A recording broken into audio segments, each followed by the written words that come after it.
बिस्मिल्लाहिर्रहमानिर्रहीम। अस्सलाम वालेकुम। इनसाइट्स विद उबैद भट्टी में आपको खुश आमदीद। सिंध हुकूमत के हवाले से सिंध हाई कोर्ट का एक बहुत बड़ा फैसला आया है। कुछ दिन पहले सोशल मीडिया पर अब ये खबर वायरल हुई थी कि सिंध हुकूमत के सैकड़ों अफसरान ऐसे हैं जो कि नैबज़दा हैं, करप्शन से लिथड़े हुए हैं और क्रिमिनल चार्जेस हैं उनके ऊपर, लेकिन वो फिर भी सरकारी ओहदों के मज़े ले रहे हैं, इंजॉय कर रहे हैं। और उसके हवाले से हमारा जो इंटेलिजेंशिया है इस मुल्क के अंदर, जिनको हम दानश्वर भी कहते हैं, उनकी तरफ से कोई खास आवाज नहीं उठी थी क्योंकि मामला सिंध का था। अब सिंध हाईकोर्ट ने फैसला दे दिया है, चीफ सेक्रेटरी को हुक्म दिया है और उनसे सवाल किया है कि किस तरह से ये सब कुछ हो रहा है कि वो अफसरान जो कि जिनके ऊपर क्रिमिनल चार्जेस हैं, जो नैब ज़दा हैं, तो वो मौजे कर रहे हैं, मजे कर रहे हैं। सिंध हाई कोर्ट में इस केस की समाअत हुई, बहुत लंबी, काफी दिनों से समाअत चल रही थी, तो आज इसके हवाले से फैसला सामने आया है। कराची से शाहिद हुसैन ने हमें ज्वाइन किया है, बोल न्यूज के एक सीनियर रिपोर्टर हैं और इस केस के हवाले से उनको काफ़ी चीज़ें पता हैं, वो इसकी कवरेज करते रहे हैं, उनसे इस बारे में जानते हैं।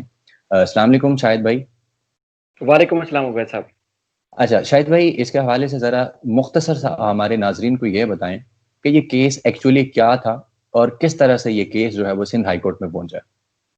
देखिए उबैद साहब, ये करप्ट अफसरान के खिलाफ तीसरी बार ये अदालतों में केस आ रहा है। इससे पहले सुप्रीम कोर्ट और सिंध हाई कोर्ट में पहले भी केस आ चुका है। अब ये तीसरी दफा एमक्यूएम की तरफ से ये दरखास्त दायर की गई थी, जिसमें कहा गया था तकरीबन 500 अफसरान जो है जिनके ऊपर करप्शन के चार्जेस हैं और वो करप्शन कबूल कर चुके हैं, तस्लीम कर चुके हैं और उन्होंने वीआर करके, यानी कि रजाकाराना तौर पर उन्होंने रकम नैब को वापस दी और ना उनकी तनजुली हुई, ना उहदों से हटाया गया और उसी तरह बल्कि प्रमोशन भी हो गई और उहदों पर बैठे हुए हैं। तो उस केस में सिंध हाई कोर्ट के दो रुकनी बेंच ने चीफ सेक्रेटरी से रिपोर्ट मांगी थी और सिंध के तकरीबन 54 महकमे हैं मुख्तलिफ, जिसमें एजुकेशन, इरीगेशन, हेल्थ डिपार्टमेंट और तकरीबन बेशुमार जो सिंध हुकूमत के वजीर आला सिंध के मातहत इदारे हैं। तो उनसे रिपोर्ट जब मांगी तो उन्होंने खुद 410 अफसरान का उन्होंने खुद एतराफ़ किया कि इनके ऊपर करप्शन के चार्जेस थे और आज भी वो तमाम महकमों में बराजमान है, उहदों पर काम कर रहे हैं। और उस दिन ये मुख्तसर दलाइल हुए, एडवोकेट जनरल सिंध पेश हुए थे, चीफ सेक्रेटरी पेश हुए थे और जो फरीकैन के दलाइल हुए, फैसला महफूज हुआ। आज जो है वो दो रुकनी बेंच ने फैसला जारी किया है, जिसमें अदालत ने सख्त ऑब्जर्वेशन का इजहार किया है। एक तो ये कहा है कि ये जो अफसरान जिनके ऊपर करप्शन के चार्जेस होते हैं, वो जब ओहदों पर बराजमान रहते हैं, करप्शन करने के बाद, तस्लीम करने के बाद करोड़ों रुपए की करप्शन करके लाखों रुपए वापस करते हैं, उसके बाद प्रमोशन भी लेते हैं, फिर करप्शन करते रहते हैं। तो उससे ना कि सिर्फ दूसरे जो ईमानदार अफसरान हैं उनकी तरक्की जो है वो उसमें वो रुकावट बनते हैं, बल्कि जो ये निज़ाम है हमारा, वो निज़ाम भी ठीक नहीं हो पाता है। तो अदालत ने एक तो ये सिर्फ वो जो जिनकी 500 अफसरान की निशानदेही की गई थी एमक्यूएम की तरफ से, वो बल्कि ये जनरल ऑर्डर किया है सिंध भर में कहीं भी जिन जो कहीं नैब में या पुलिस में या किसी इदारे के पास उनके केसेस सामने नहीं आ सके, लेकिन कहीं ना कहीं जैसे महकमा जाती या किसी ना किसी इदारे में ज़ेरे समात हैं, वो जब तक या तो बरी नहीं हो जाते, जिन्होंने तस्लीम कर लिया उनको तो हटा ही दें, और जो अफसरान जिन्होंने तस्लीम जिनके ऊपर इंक्वायरियां चल रही हैं करप्शन की, उनको भी मुकम्मल तौर पर हटा दें। देखिए वैसे साहब, कई साबिक चीफ सेक्रेटरीज हैं, सिंध बिल्डिंग कंट्रोल अथॉरिटी का पूरा दिन खबरों में नाम सुनते रहते होते हैं, अदालतें भी ऑब्जर्वेशन दे चुकी हैं, उनके कई अफसरान, कोई तकरीबन 10 से 11 ऐसे हैं जो एमपीएज एमएनएज हैं, जिसमें शर्जील मेमन का भी नाम है, इस तरह स्पीकर सिंध असम्बली भी हैं। तो वो रोज एहतसाब अदालतों में पेश होते हैं, एहतसाब अदालतों में पेशी भुगतने के बाद उसके बाद फिर वो गुजरा अपने पोर्टफोलियो जाके एंजॉय करते हैं। इस तरह पुलिस अफसरान जाके अपनी ड्यूटी अंजाम देते हैं, इसी तरह मुख्तलिफ सेक्रेटरीज जो हैं वो जाके अपने ओहदों पर जाकर काम करते हैं। अब अदालत ने चीफ सेक्रेटरी को एक तो वजूहात और वजाहत भी मांगी है कि इतनी सख्त ऑब्जर्वेशन जो कि पहले भी आ चुकी थी, उसके बावजूद आपने इनको ओहदों पर क्यों कायम रखा और उसकी वजह क्या थी, उसकी मुकम्मल तफसीलात अब 14 जनवरी को अदालत ने चीफ सेक्रेटरी से तलब की है इस मामले पे। अच्छा शाहिद भाई, चले, ये तो अदालत के अंदर चीज़ें हो गई। अदालत का काम ये होता है कि कानून और इसके अलावा अखलाकियात और इन चीज़ों पे इन्फोर्स करना चीज़ों को, कि ये चल क्या रहा है, ये कोई इंसानों की बस्ती है या हैवानों की बस्ती है, कि कोई कानून नाम की चीज़ नहीं है, लूट मार करने वाले भी सब कुछ चल रहे हैं। लेकिन हैरानगी तब होती है कि जब सिंध के अंदर ये सारी चीज़ें चल रही होती हैं और हमारे बड़े बड़े दानश्वर हजरात जो हैं वो सरफे नज़र किए रखते हैं, बात ही नहीं करते, बल्कि वो यहाँ तक कह रहे होते हैं कि दुनिया को सिंध से सीखना चाहिए। तो मेरा ख्याल है शायद ये वो चीजें हैं जिसके ऊपर कहा जाता है कि जी सिंध से सीखना चाहिए, कि वहां पे अन्नी मची हुई है कि अगर करप्शन करें, आप कत्लो गारत करें, कुछ भी करें, लेकिन आप उसके बावजूद सरकारी महकमों से मजे ले रहे होते हैं। इसी तरह जो सियासतदान हैं वो अपनी सीटों पे बैठे होते हैं, इंजॉय कर रहे होते हैं, पर्स भी ले रहे होते हैं। और ये जो वजीर आला मुराद अली शाह हैं और बिलावल हैं, ये दावे तो बहुत बड़े बड़े करते हैं, लेकिन इनके हवाले से आपकी क्या राय है कि मतलब इनके पास कोई नोटिस नहीं जाता इन चीजों का कि जी आपके नीचे ये सब कुछ हो रहा है और इनके ऊपर कोई चेक एंड बैलेंस नहीं है, कोई पूछता नहीं है। क्योंकि दानश्वर तो खैर बोलते ही नहीं ना, हम उनसे क्या गिला कर सकते हैं कि उन्होंने तो एक सेलेक्टिव अप्रोच बनाई हुई है कि अगर पंजाब में कोई मसला होगा, केपी में होगा या इसके अलावा इस्लामाबाद में होगा, तो फिर तो वो हर तरफ शोर मचाएंगे, अखलाकियात का भी कहेंगे। लेकिन सिंध के हवाले से ये चीजें जो हैं उनकी तरफ से तो हमें मायूसी है। सिंध हुकूमत इस पे क्या कर रही है? वजीर आला सिंध ज़ाहिर उनके नोटिस में होगा, बिलावल के नोटिस में भी होगा। अब अदालत ने इस पे तमाशा किया या इस पे जो भी कह लें आपके शोर मचाया है, तो इनके कानों में शायद ये बात पहुंची ही होगी। तो इसके ऊपर वजीर आला सिंध और उसके अलावा अदालत के अंदर चीफ सेक्रेटरी या जो सिंध के वो जो हुकूमत के वकील थे, उनकी तरफ से क्या कहा गया इस पे कि जी हमने इनको क्यों रखा हुआ है इन पोस्टों पे? देखिए उबैद साहब, सिंध में ना मतलब जो आपकी पहली वाली बात है दानिशवरों के हवाले से कि कोई इस हवाले से बात क्यों नहीं करता, उससे तो मैं इत्तेफाक करता हूँ आपकी बात से। लेकिन एक चीज़ और है, सिंध में करप्शन के या सिंध के जो गुर्बत और जो हालात हैं सिंध में, सफाई सुथराई या सेहत और एजुकेशन के मसाइल हैं, वो सबसे ज़्यादा रिपोर्ट होते हैं मीडिया पर। दूसरे सूबों में नहीं होते करप्शन। जिस तरह सिंध में, उसी तरह पंजाब में और बलूचिस्तान में इससे कहीं ज़्यादा होगी, लेकिन मीडिया जो है वो रिपोर्ट उनकी उनको खौफ होता है, एक्सेस नहीं होती। तो इस तरह काफ़ी मसाइल देखने में आते हैं। लेकिन सिंध में वो ज़्यादा चीज़ें रिपोर्ट होती हैं, इसलिए यहाँ पर वो वाला खतरा नहीं होता जो पंजाब, केपी या बलूचिस्तान में होता है। वहाँ मीडिया के दोस्तों को इतनी ज़्यादा एक्सेस नहीं होती। ये मैं बिल्कुल एक गैर जनाबदाराना बात कर रहा हूँ आपसे, क्लियर कट। मैं सही। सबसे ज़्यादा यहाँ रह के नाकिद भी हूँ। सबसे ज़्यादा मैं समझता हूँ कि जो बुरा है, बिल्कुल बहुत ज़्यादा बुरा है, ऐसा नहीं होना चाहिए। लेकिन यहाँ सबसे ज़्यादा बात होती है, लेकिन लोग तफरीक वहाँ पैदा करते हैं कि अगर केपी या किसी और जगह से एक एमपी, एमएलए या किसी भी पुलिस वाले का भी जिक्र हो जाता ना, वो उसको बढ़ा चढ़ा के इतना पेश किया जाता है जैसे तबाही मच गई। और सिंध में पूरी ब्यूरोक्रेसी और पूरी मिनिस्ट्रीज और सारी करप्शन करती रहती है, उस पर बड़े लोग बात नहीं करते, आप और मेरे जैसे लोग, और इस तरह चंद जगह पर रिपोर्ट हो जाता है, तो वो उस पर हमें सबको अफसोस होता है कि यार होना चाहिए।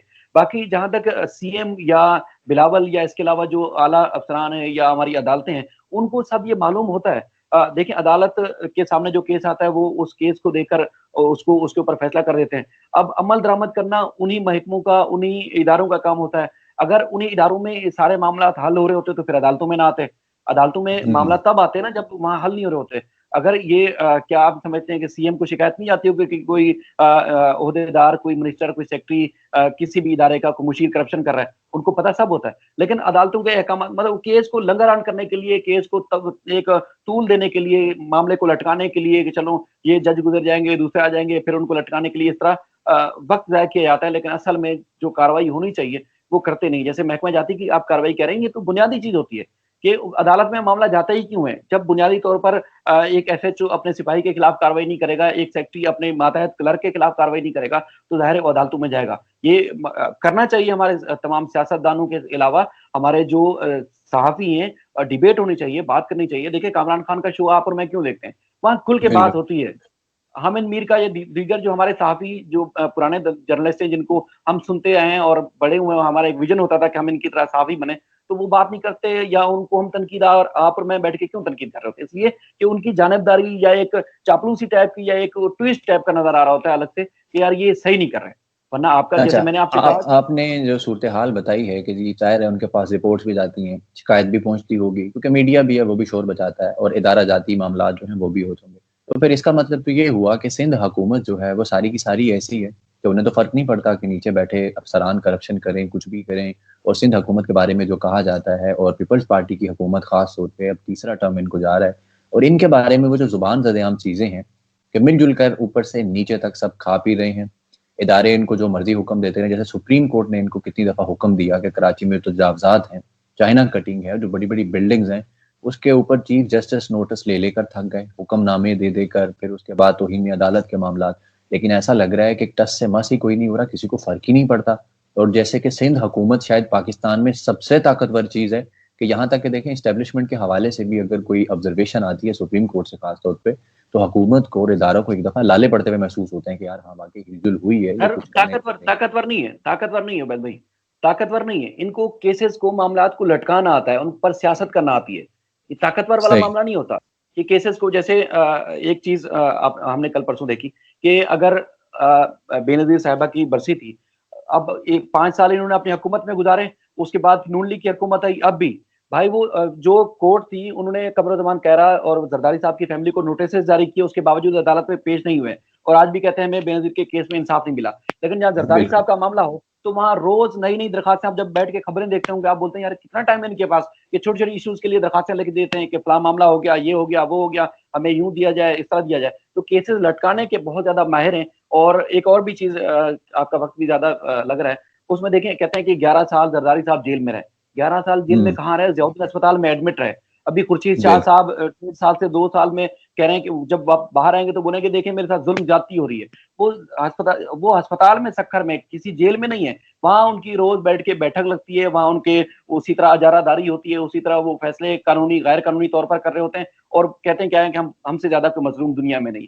उनको सियासत ज्यादा आती है, आपको दीगर इलाकों के जो सूबे हैं उनके लोगों को इतनी सियासत इस अंदाज से नहीं आती, इसलिए सही। अच्छा नाकामी भी। चलें, अब ये अदालत ने हुक्म दिया है, अब आप अपनी छोटी सी ऑब्जर्वेशन एंड पे ये दे दें कि आपको लगता है कि ये इस हुक्मनामे पे अमल होगा और इन 500 काली भेड़ों को, इनके खिलाफ कोई कार्रवाई होगी और ओहदों से हटा दिया जाएगा? सर मेरी बिल्कुल ज़ाती राय ये है कि ये अगर वफाकी हुकूमत के इदारे होते तो शायद उनको बरतरफी का, आज पहले आप सुनते थे कि फलां अफसर के ऊपर फलां इल्ज़ाम आया तो उसको मुअत्तल कर दिया। मुअत्तल तो सैलरी उसकी चल रही होती, पोस्टिंग नहीं होती। अब आप वफाकी इदारों में कोई भी करप्शन देखते हैं तो उसको बरतरफ कर देते हैं, नौकरी से खारिज कर देते हैं। यहाँ सिंध में बरतरफी का मुझे नहीं लगता कि कोई ऐसा केस शायद हो सके कि उसको ओहदे से निकाल दिया जाए और उसके खिलाफ कार्रवाई की जाए। हाँ, कुछ अरसे के लिए घुमा दिया जाएगा उसको, एक जगह से दूसरी जगह, दूसरी जगह से तीसरी जगह, और मुझे लगता है कि ऐसा होगा नहीं। जिस तरह आप तजावुज़ात के हवाले से बात कर रहे थे, अब ये चीफ जस्टिस जब इन्होंने मई 2019 में ऑर्डर दिया था, ऐसा लग रहा था कि आज ही जैसे सब फैसले हो जाएंगे, सब कुछ हुकूमत हिल जाएगी और काम करना शुरू कर देगी। तो आज भी वो ये चाहते हैं कि ये 1-1.5 साल बचा हुआ है, जिस तरह इनका पूरा हो जाए तो बस जिस तरह चल रहा है उसी तरह चलता रहेगा। करते नहीं है चल, फालतू के। इस सारी सूरत हाल को देखने के बाद तो फिर हम यही कह सकते हैं कि शायद यही वो वजूहात हैं कि जिस पर बिलावल और मुराद अली शाह कहते हैं कि पूरी दुनिया जो है वो सिंध की तरफ देख रही है कि सिंध किस तरह से दुनिया को लीड कर रहा है। तो शायद वो यही मामलात हैं। पहले हम उम्मीद करते हैं कि चीज़ें इस तरह नहीं रहेंगी, बदलेंगी, ज़रूर बदलेंगी। हम जैसे लोग आवाज़ उठाते रहेंगे और जो दानश्वर हैं जिनसे हमारा गिला है तो वो भी शायद कभी ना कभी तो गैर जानिबदार होकर कहेंगे कि भी ये जो लूट मार मची हुई है, सेल लगी हुई है, तो इसके ऊपर कहीं ना कहीं तो बांधा जाना चाहिए। शाहिद हुसैन, आपका बहुत शुक्रिया कि आपने कीमती वक्त दिया और आपने वहाँ जो समात आप सुनते हैं वो हमारे नाज़रीन तक पहुँचाई। अब तक के लिए नाज़रीन इतना ही, हमें इजाज़त दीजिएगा। अल्लाह हाफ़िज़।